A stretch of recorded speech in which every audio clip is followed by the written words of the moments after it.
everybody. So today is the January episode of the Movie Nerds Club. The last 2 months we have had really busy first Saturday months. And so we moved it to the second Saturday for both December and January. If you haven't heard about the Movie Nerds Club, that's what we've been doing for about a year and a half.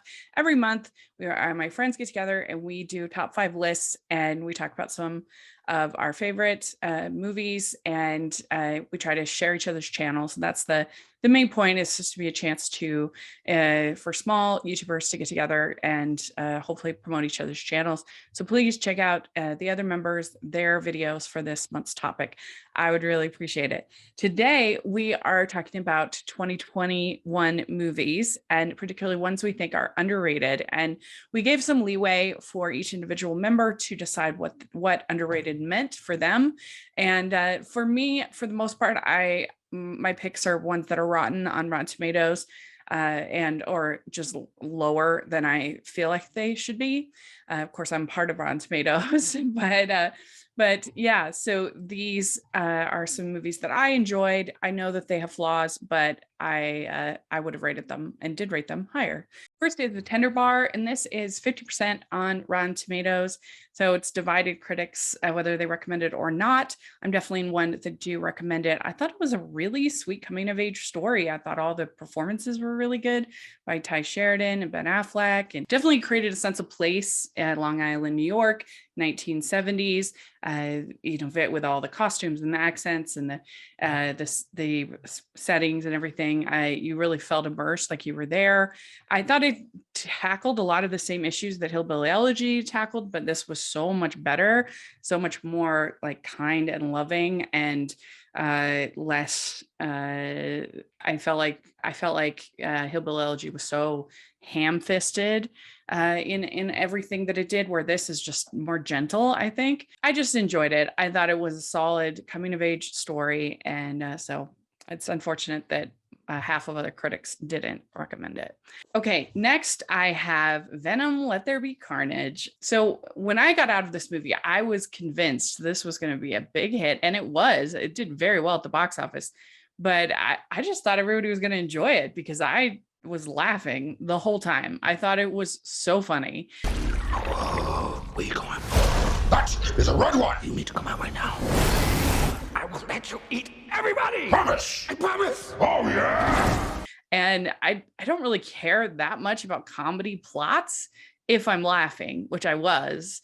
And, the humor is like the most subjective thing. But I just thought this buddy relationship between Eddie and Venom was really funny. And the sort of this dry sarcasm to it that just made me laugh. And everything else I thought was serviceable. So and it was nice and short, and I was in and out, and I just thought it was a hoot. So, whatever. It was good. Okay, next I have Clifford the Big Red Dog. And I went into this very skeptical because to me, the idea of this giant dog is actually really terrifying because I'm afraid of dogs.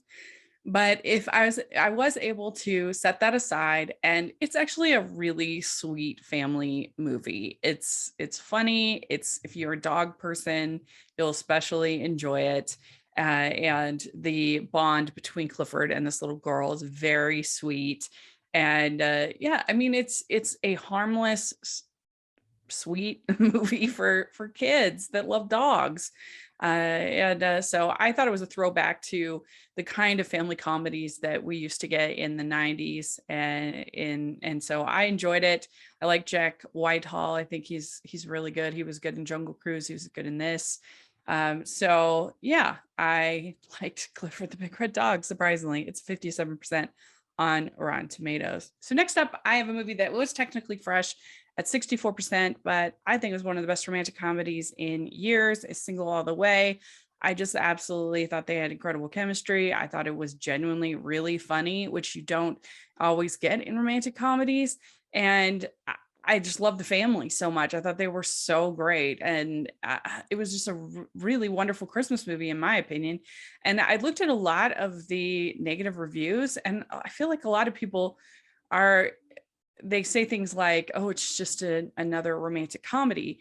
And I feel like it's not really fair to judge something for being what it is, right?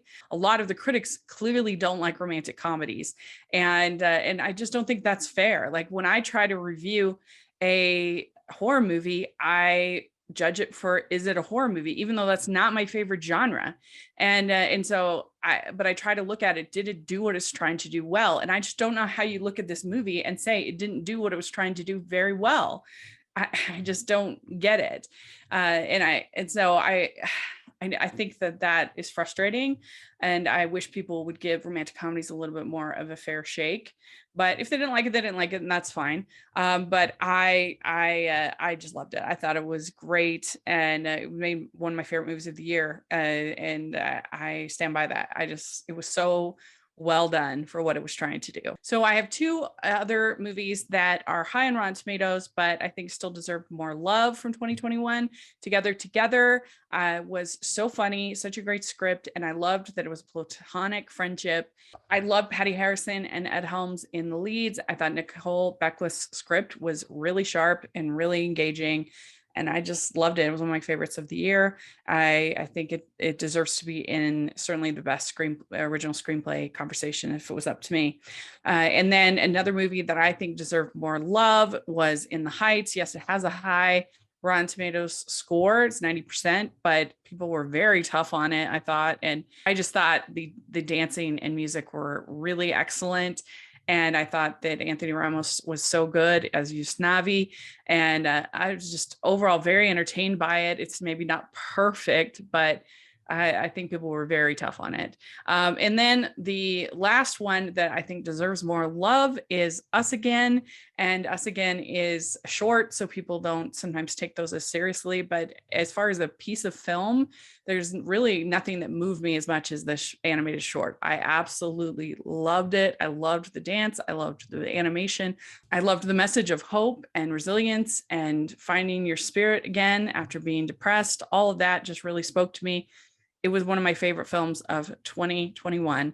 And just because it's short doesn't mean it doesn't count. So there we go. That is my underrated films of 2021. Let me know what you think and what you would have on your list. I would love to hear, and make sure you check out my friends at the Movie Nerds Club, their videos. I think you'll really enjoy them. And please like this video. Please subscribe to the channel. I would really appreciate it. And also make sure to check out the merch store and the Patreon group. And thanks so much, everybody, and Happy New Year. Bye, everyone.